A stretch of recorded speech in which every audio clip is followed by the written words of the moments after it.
Bonjour à tous, nouvelle vidéo, création d'une pièce sur SolidWorks. Toujours dans le domaine de l'horlogerie, je vais vous présenter ici deux vidéos qui concernent la réalisation d'une came.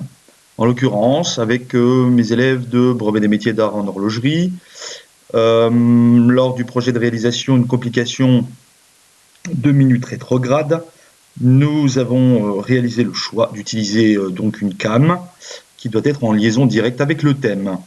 Donc avant d'arriver à la mise en plan, je vais déjà tenter de vous expliquer comment réaliser le modèle numérique 3D d'une came dont les caractéristiques auront un rayon intérieur, je vais peut-être reprendre un petit peu la mise en plan, un rayon intérieur de 1,5, une hauteur de chute de 2 mm, voici les premiers paramètres, et puis afin de déterminer le dégagement nécessaire au palpeur lors de sa rotation, après calcul, il nous faut une amplitude de 13,33 degrés et une longueur de palpeur de 8,6138.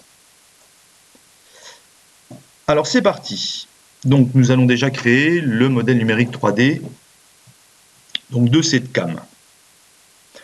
Pour ce faire, une fonction très importante, petite icône que vous pourrez trouver éventuellement dans courbe ou dans esquisse. Et si vous ne l'avez pas, eh bien on va devoir aller le chercher. Mais avant cela, toujours la même procédure, plan, esquisse, fonction. Considérons le plan de face, normal au plan de face, comme ceci. Ouverture d'une esquisse. Alors, il existe différentes méthodes, bien évidemment. Je vous en propose une. Nous allons commencer par dessiner donc notre rayon intérieur, ce qui fait un rayon intérieur de 1,5, soit un diamètre de 3. Et à partir de cette forme-ci, eh bien, nous allons utiliser la fonction esquisse, la fonction, soyons plus précis, une courbe esquisse. Alors celle-ci, si celle-ci n'apparaît pas sur la partie haute, nous irons dans complément. Ah ben, c'est pas du tout ça, je me trompe à chaque fois. Personnaliser, commande, courbe. Et la courbe est présente ici. Hélice et spirale qu'il vous faudra venir glisser dans la petite barre de menu. Ok, je les présente ici. Voyons voir un petit peu les caractéristiques. Nous allons chercher à réaliser une spirale. Le pas va correspondre à la hauteur de notre chute. Nous allons inverser la direction. Pas du tout. Angle de départ 0, dans le sens inverse aiguille d'une montre, ou pas. On met à 180. Voyons voir un petit peu ce que ça peut donner. Dans l'autre sens, voilà, correspondant un petit peu à la position de de la came souhaitée suite à l'étude réalisée. Nous validons. Nous avons ainsi notre hélice et spirale réalisée. À partir de cette hélice et spirale, nous allons donc devoir créer cette fois-ci du volume. Plan de face, autre possibilité, on crée une esquisse, et nous allons récupérer cette hélice en cliquant dessus, et je vais convertir cette entité de manière à pouvoir récupérer l'esquisse réalisée précédemment dans hélice spirale, et cette esquisse, cette spirale, eh bien, devient mon entité d'esquisse dans mon nouveau plan d'esquisse. Il nous faudra cette fois-ci refermer cette entité d'esquisse, et pour ce faire, eh bien, je vais construire aussi mon dégagement. Je vais utiliser des lignes de construction. Hop. Petit zoom, on voit toujours mieux.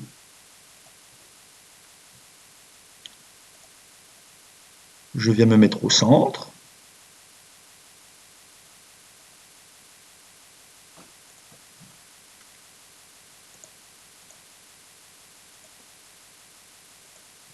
Alors j'ai vraiment utilisé des lignes de construction de manière à ce que ces entités ne soient pas identifiées comme des entités d'esquisse pour ma reconnaissance de fonction d'extrusion qui viendra par la suite. Cotation intelligente, nous avions dit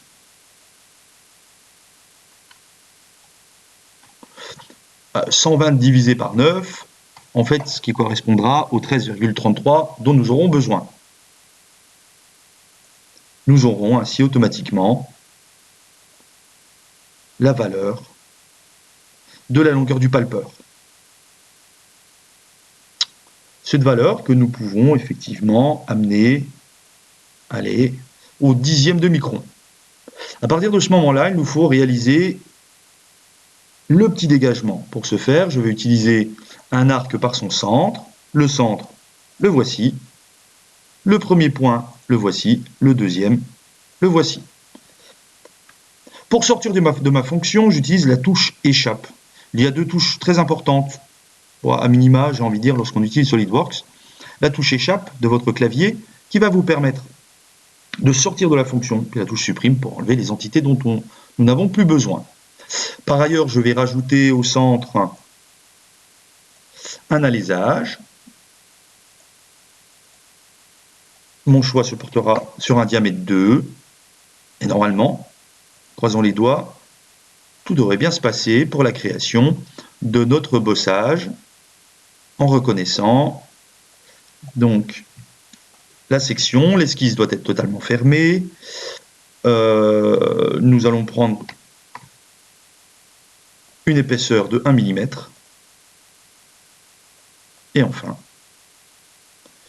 donc votre cam est réalisée. Il nous suffira de réaliser celle-ci, de l'amener dans l'assemblage, évidemment, qui permettra d'intervenir sur chacun des paramètres, si besoin, et de réaliser la mise en plan en vue de sa réalisation. Donc j'attire votre attention aussi que l'ensemble des paramètres sont disponibles en cliquant tout simplement soit dans l'arbre de création sur les fonctions dédiées, soit en cliquant sur l'une des surfaces, et ce qui nous permettra d'intervenir. Nous aurons peut-être à modifier le diamètre intérieur ou pas. Donc je vous invite par la suite à enregistrer votre document en le nommant cam rayon intérieur 1,5 chute 2 et ensuite à réaliser la mise en plan qui vient dans la prochaine vidéo. Merci de votre attention.